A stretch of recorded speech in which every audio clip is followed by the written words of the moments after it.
Well, it's the final curtain for Zero. About time. Don't mistake me, I actually find the Hutts to be fascinating from a third-person perspective.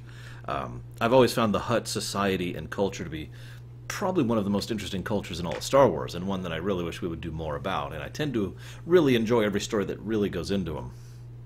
But Zero, I felt like they never did anything interesting with Zero. He always felt like a very classic Krennic character.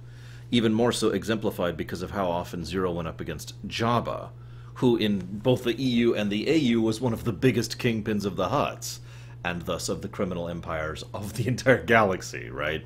Anyways, I also find it weird that Corey Burton voiced Zero. That's some voice range right there. I don't know if I could do that. Anyways. So, this is a weird episode for me to discuss because it has Quinlan Vos, who I don't actually care for as a character. I've just never cared for him. It's not a big deal. Zero, who I never cared for. And a dance number. A musical dance number, which I don't care for. It's a decent episode, really. They do a good job of it. Obi-Wan and Vos make an interesting parallel to each other. In fact, if anything, I think Vos is a good example of what Anakin would be like if, ironically, he was more self-controlled. Because Vos is basically crazy, and yet he manages to stay within the realm of acceptable crazy by the Jedi Order. Or I shouldn't say by the Jedi Order, but just by Jedi society in general.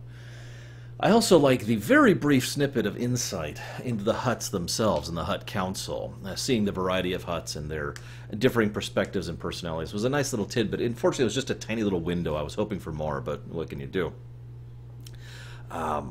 I also enjoyed the final battle between Bane and Obi-Wan and Vos, even though it was almost hysterical in its own right. The whole time I'm sitting there thinking, uh-huh. I also find it absolutely appropriately hysterical that Zero ended up dying to a dancer who was his former lover.